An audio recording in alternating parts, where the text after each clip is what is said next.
Like when you're starting, if you are really getting stressed out with how to charge for things, there's ways you have to price it. It's either it's going to be a hard cost plus markup. Yeah. It's going to be your hours. I think it's going to take 140 hours to do this. My hourly rate is 60 or 80 or 100 or 200 or 300, whatever it is for your hourly rate, and that's your answer.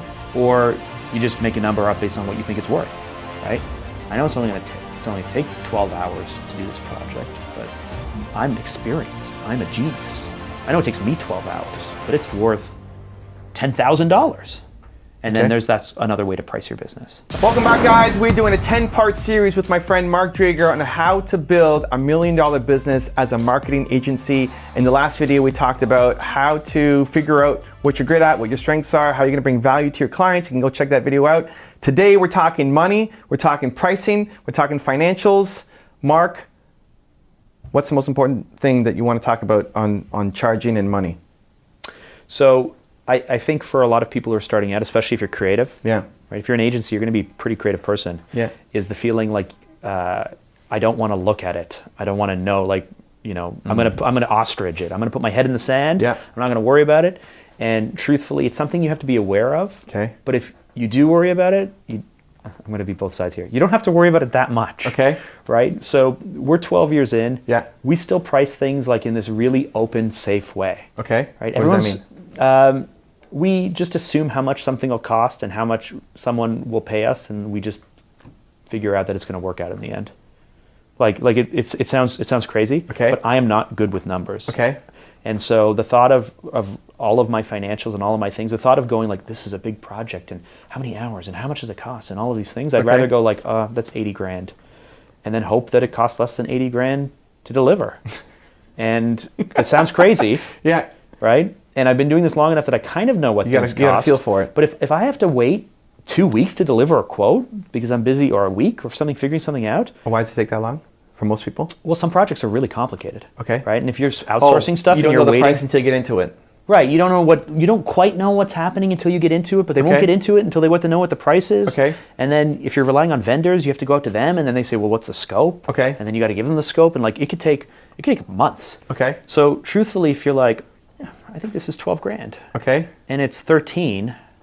Well, yeah, I mean, you've lost $1,000 for a really great opportunity to build your portfolio.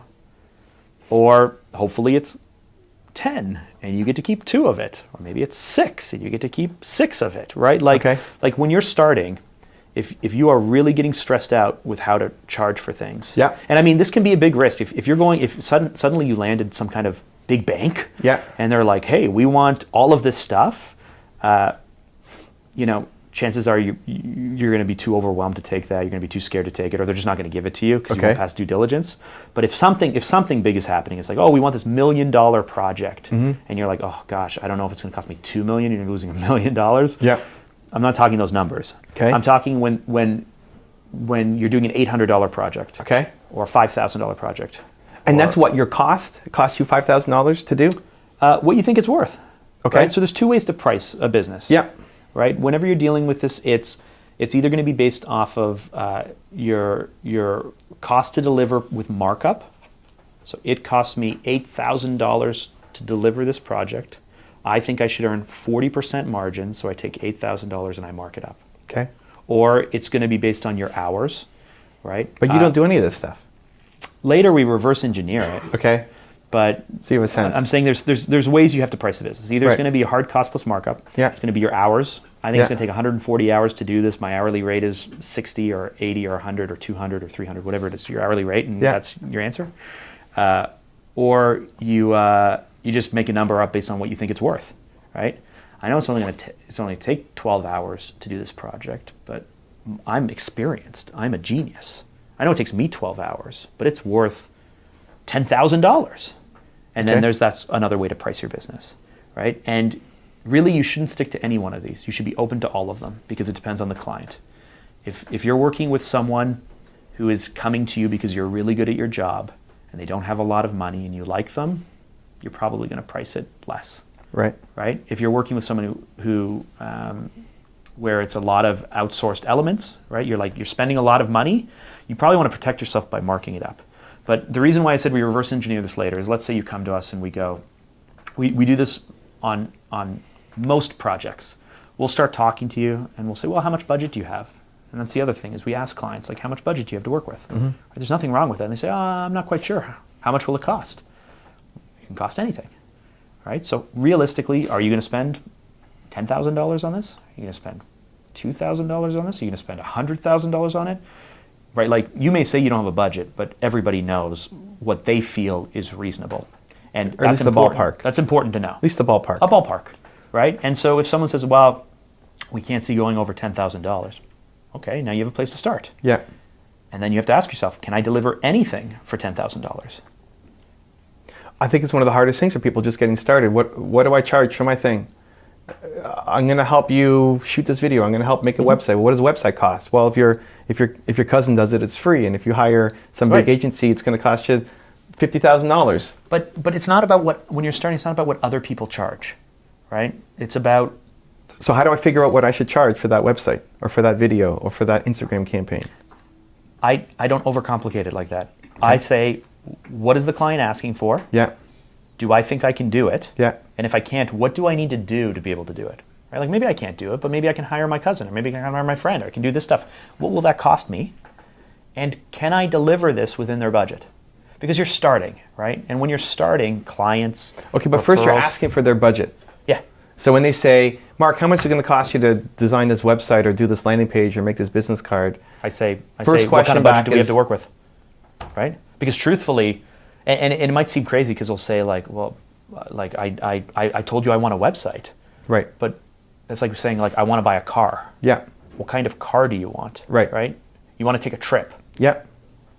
Hotel. Yeah. Flights. Like, where are you going? What are you doing? Yeah. Right. Like these are very most people understand this, right? Yeah. When they come back and think about it, they go, okay, I guess that makes sense. Because do you want a $4,000 website or a $40,000 website? Right? And they might say, well, of course I want a $4,000 one. That's so much cheaper. I don't want to pay more than I have to. But it's not about that. It's about what do we have to work with from a budget point of view. So the first question back is, what's your budget? Then they say, I don't know, Mark. You're the expert on this. I'm just trying to figure it out. I just want a website. Perfect. Then, some people spend $10,000 to $20,000 on a website. Some people spend $50,000 plus. Some people want to expect a website to be like $4,000 or $5,000. Where are you in that? Right. Right? And they still say, I don't know. It's like, are you serious? Like, you must know if you're comfortable spending $80,000 on a website, right? Or if you're like, well, I expect a website to cost $8,000. Now, then you can, again, this is when you're starting, right? When you're starting, you need experience, you need clients, you need people to like you need opportunities, you need all of these things. So I don't look at it in terms of like every lead that comes through is a chance for me to make money. Yeah. Every lead that comes through is an opportunity for me to prove myself. Right. And my goal is not to lose money in this regard. Right. Right? So we talked in the previous video about not being selfish and trying to draw out all this money. If you need this money to live, it's going to skew your motivations. It's going to make you say, like, I need to take this project, I need to earn $5,000 on it. Mm-hmm. I don't look at it that way. I get to take on this project, and I have an opportunity to prove myself, learn a bunch of things, make a bunch of connections, and hopefully I don't lose money on it. What I also love in what you're saying is you're pushing it back on the client.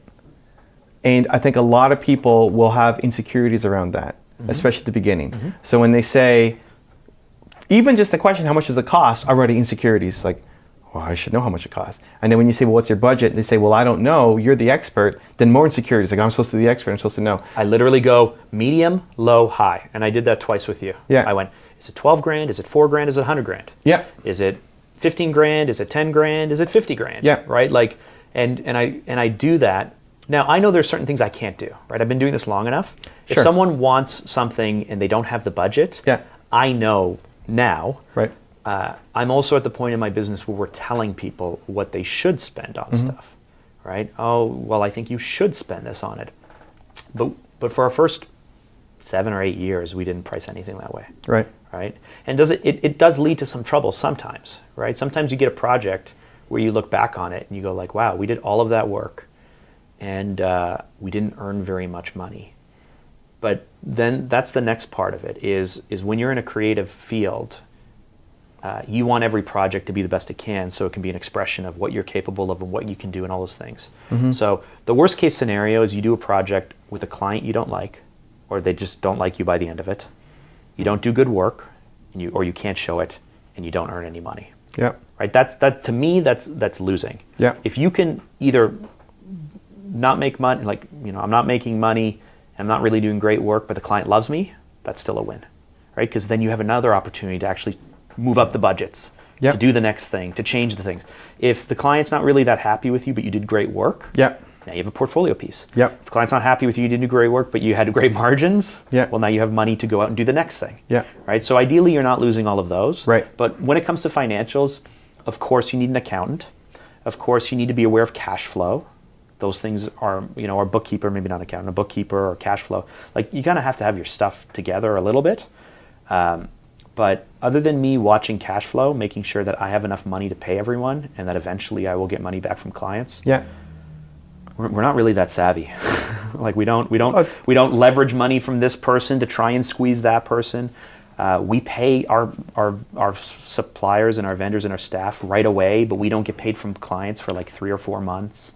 Like, we're just very conservative in a lot of ways, but that gives me the freedom to be able to say yes to the client in the meeting, and then later figure out what we're going to actually do. And that's very, very powerful. I love that you push back on the client. I love that you give some options and ranges. I think it's something that everybody can learn from.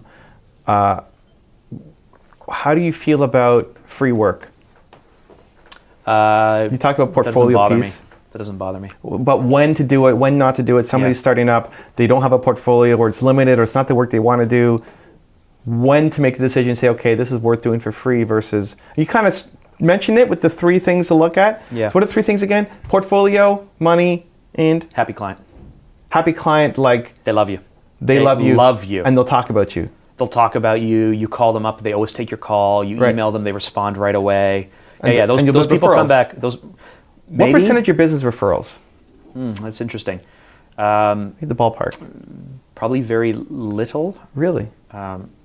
Because the majority of our business is repeat.